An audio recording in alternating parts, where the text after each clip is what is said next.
Hello मेरे प्यारे साथियों, आप सभी का स्वागत है द यूनिवर्सिटी ऑफ मैथमेटिक्स पर। मैं हूं अमृतेश कुमार और आज हम लोग बात करने वाले हैं वर्चुअल करंट के बारे में।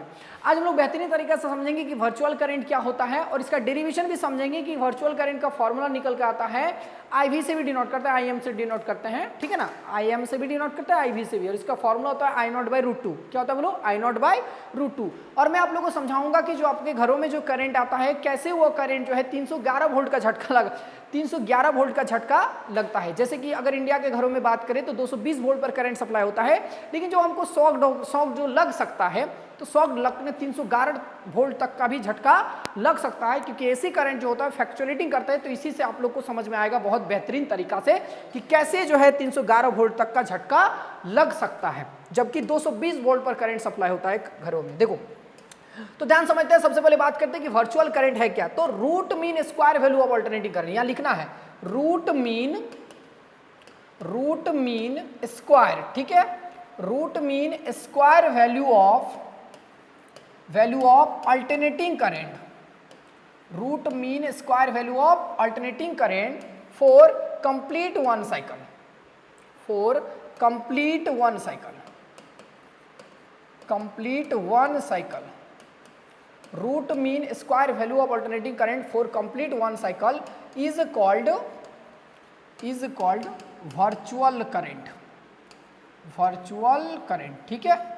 और इसको हम लोग किससे डिनोट करते हैं? IM से। तो virtual current we know that virtual current IV से भी डिनोट करते हैं और IV इक्वल टू होता है I0/√2। समझ में आ गया?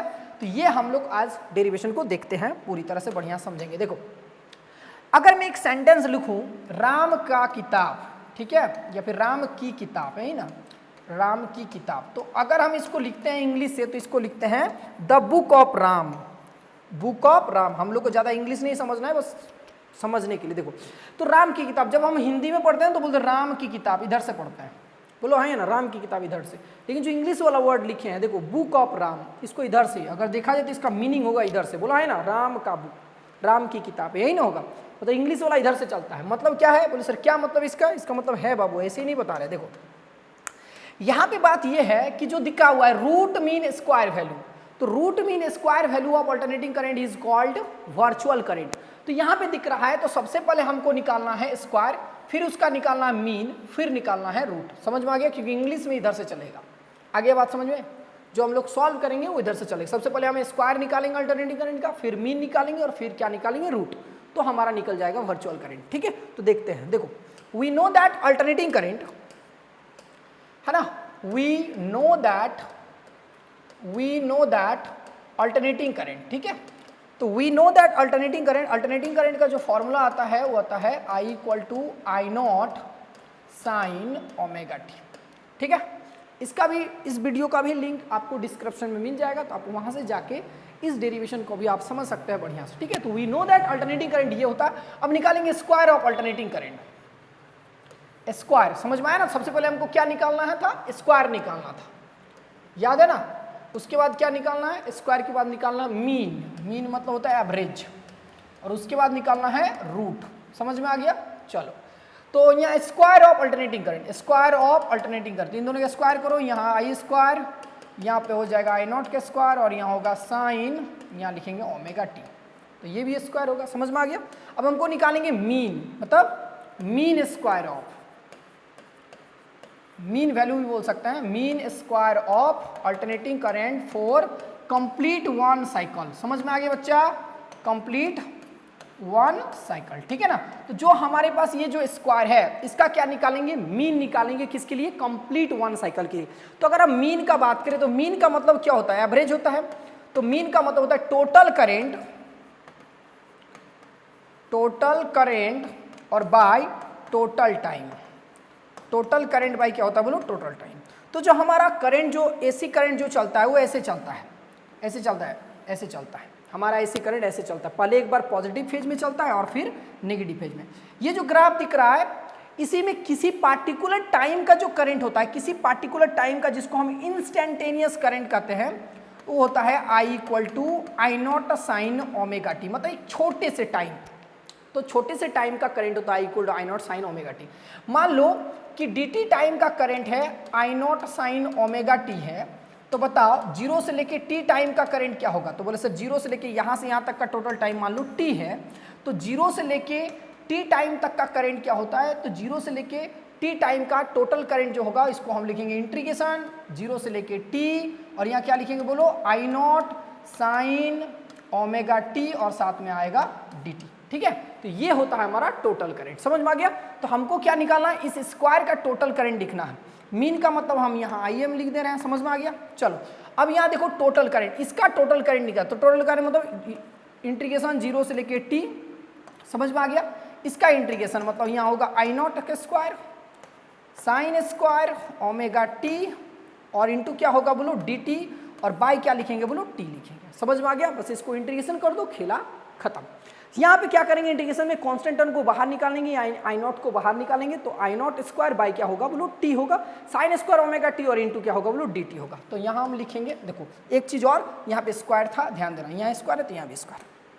चलो तो यहाँ होगा आई एम का स्क्वायर। समझ में आ गया। आई का मीन निकाल रहे हैं। ठीक है, तो यहाँ पे किसको बाहर कर रहे थे, आई नॉट स्क्वायर को बाहर, नीचे में होगा टी, और कहाँ से कहाँ तक इंटीग्रेशन जीरो से लेके टी तक, साइन स्क्वायर ओमेगा टी और इंटू क्या होगा बोलो डी टी। बस इसको अब हमको इंटीग्रेशन करना है, बस इंटीग्रेशन आना चाहिए। इंटीग्रेशन आता है तो बहुत अच्छी बात है, नहीं तो हम बता रहे हैं बढ़िया से। देखो तो अगर हम बात करें कॉस टू थीटा का, तो कॉस टू थीटा का फॉर्मूला पढ़े थे हम लोग, cos square theta minus sign square theta, पढ़ा था ना। देखो अब क्या करेंगे, कॉस स्क्वायर थीटा इक्वल होता है 1 minus sign square theta minus sign square theta. अरे होगा ना, ये दोनों जुड़ के हो जाएगा 1 माइनस 2 साइन स्क्वायर थीटा।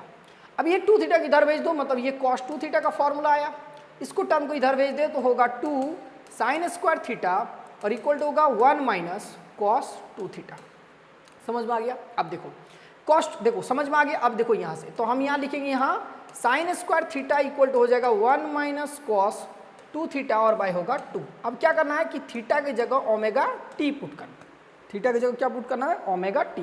तो जैसे थीटा की जगह ओमेगा टी पुट करेंगे तो मेरा फॉर्मूला निकल जाएगा कि sine square omega T equal to 1 minus cos 2 omega T और बाई क्या होगा बोलो 2 हो जाएगा, और ये होगा साइन स्क्वायर ओमेगा टी का फॉर्मूला।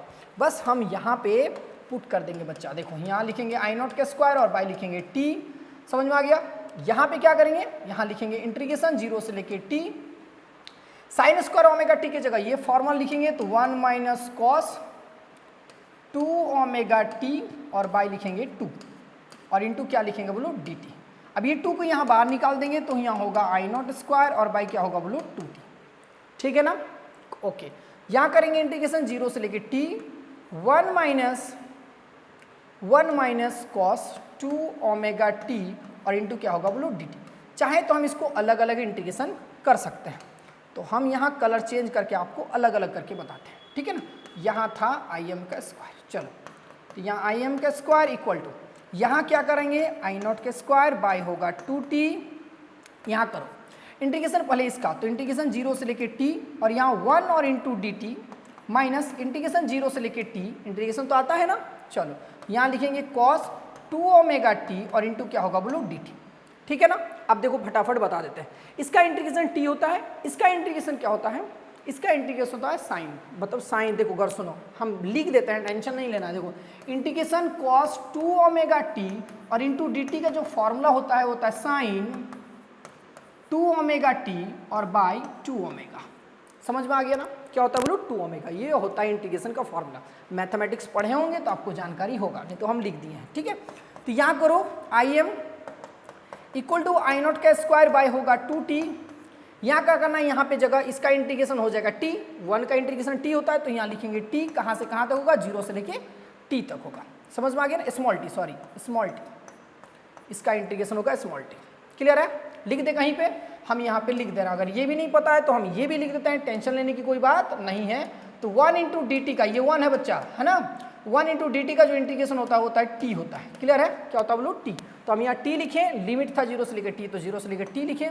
इसका हम क्या बताएं, इसका इंटीग्रेशन हम बताएं यहाँ पे कि साइन 2 ओमेगा t और बाय नीचे में 2 ओमेगा, लिमिट कहाँ से कहाँ तक होगा, जीरो से लेके t तक होगा। समझ में आ गया। चलो आगे और सॉल्व करते हैं। यहाँ स्क्वायर होगा, ये बात भूलना नहीं। चलो आगे देखो, यहाँ लिखेंगे, देखो आई एम का स्क्वायर इक्वल टू यहाँ क्या है आई नॉट बाई क्या है बोलो 2t। अब देखो गौर सुनो, इंटीग्रेशन में सबसे पहले अपर लिमिट पुट करते हैं, फिर माइनस देते हैं, फिर लोअर लिमिट पुट करते हैं, ठीक है।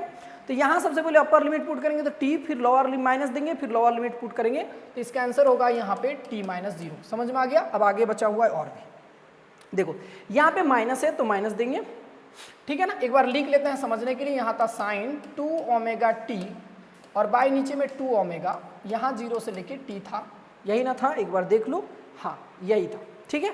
चलो आगे देखो, यहाँ लिखेंगे आई एम का square equal to I naught by 2t, क्या होगा यहाँ आएगा t माइनस, इसका करो सबसे पहले अपर लिमिट पुट करेंगे।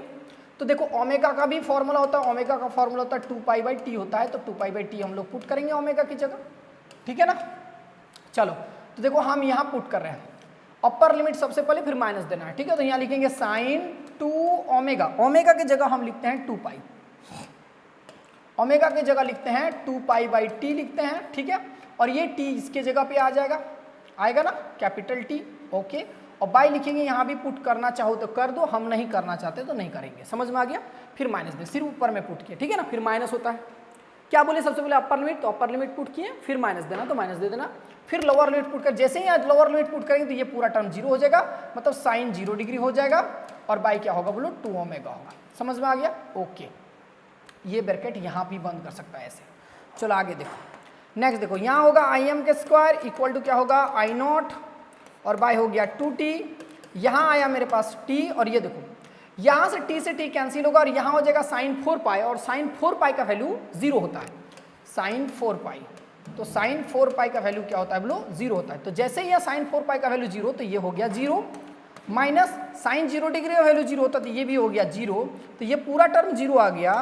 तो यहाँ हो गया बोलो साइन, दिख रहा है ये आई एम का स्क्वायर, और यहाँ होगा आई नॉट। अच्छा एक चीज़ हम लोग छूट रहा है कि यहाँ हर जगह स्क्वायर था, ठीक है, लिखते लिखते शायद जल्दबाजी में छूट गया, हाँ यहाँ तक तो सही था, इधर स्क्वायर था, ठीक है, क्लियर है। अब देखो मेरा बात फटाफट, ये पे होगा 2t और यहाँ आएगा t से t लुढ़क गया, और फाइनली मेरे पास यहाँ पे जो आया आई एम के square equal to I naught by क्या आया बोलो 2।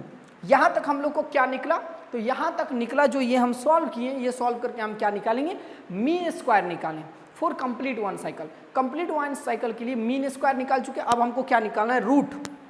क्या निकालना बोलो, रूट। तो लास्ट वाला स्टेप क्या लिखेंगे, रूट मीन, यही ना है, root mean square, root mean square value of alternating current, यही ना होगा, वैल्यू ऑफ अल्टरनेटिंग करंट। तो रूट निकाल दो, तो रूट करने का मतलब इन दोनों में रूट चढ़ा देंगे, यहाँ लिखेंगे रूट आई एम का स्क्वायर और इक्वल टू यहाँ भी होगा रूट, यहाँ होगा आई नॉट स्क्वायर और बाई होगा 2। इसको जैसे सॉल्व करेंगे तो मेरा वैल्यू निकल के आएगा आई एम इक्वल टू होगा ना, यहाँ हो जाएगा बोलो आई नॉट और बाई होगा √2, और ये हमारा हो गया आंसर। देखो अब हम समझाते हैं कि कैसे हम लोग को जो वोल्टेज में जो शॉक लगता है वो 311 वोल्ट का होता है। देखो कैसे, तो करना क्या, देखो जो हमारे इंडिया के घरों में जो करंट सप्लाई होता है, जो वर्चुअल करंट होता है, वो 220 वोल्ट पर सप्लाई किया जाता है। कितना वोल्ट पर, 220 वोल्ट पर। तो जैसे हम इसका वैल्यू 220 वोल्ट पुट करेंगे, देखो आई एम की जगह हम लिखेंगे 220 वोल्ट, 220 वोल्ट, और आई नॉट को बोलते हैं मैक्सिमम करंट, तो आई नॉट का हो गया मैक्सिमम करंट, और यहाँ लिखेंगे √2। तो जब हम मैक्सिमम करंट यहाँ से निकालेंगे, मैक्सिमम करंट निकालेंगे तो होगा 220 और गुने होगा √2। जब इसको सॉल्व करते तो आता है लगभग 311 वोल्ट के आसपास आता है। कितना वोल्ट के आसपास, 311 वोल्ट। मतलब जो हमारा एसी करंट हो 0 से लेके 311 वोल्ट तक क्या करता है, बदलता है। समझ में आ गया। और कभी कभी शॉक जो है बहुत तगड़ा शॉक लगता है, जिसको हम लोग 220 बोलते हैं। तो 220 मतलब होता है 220 वोल्ट। तो कभी कभी शॉक बहुत भयानक लगता है। भयानक लगने का मतलब जो एसी करंट है वो 0 से लेकर 311 वोल्ट तक होता है। जो हमारा करंट घर में सप्लाई होता है एवरेज करंट होता है 220 वोल्ट पर सप्लाई किया जाता है, लेकिन वो बढ़ सकता है 0 से लेकर 311 वोल्ट तक बढ़ सकता है। इसका फेज चेंज होते रहता है। समझ में आ गया। एक बार पॉजिटिव फेज में चलता है और एक बार नेगेटिव फेज में। उम्मीद करते हैं कि आप लोग बहुत बेहतरीन तरीका से समझ चुके होंगे। तो जरूर अपने दोस्तों के साथ इस वीडियो को शेयर कीजिए और नीचे कमेंट करके जरूर बताना है। ठीक है, मिलता है नेक्स्ट वीडियो में। Thank you very much.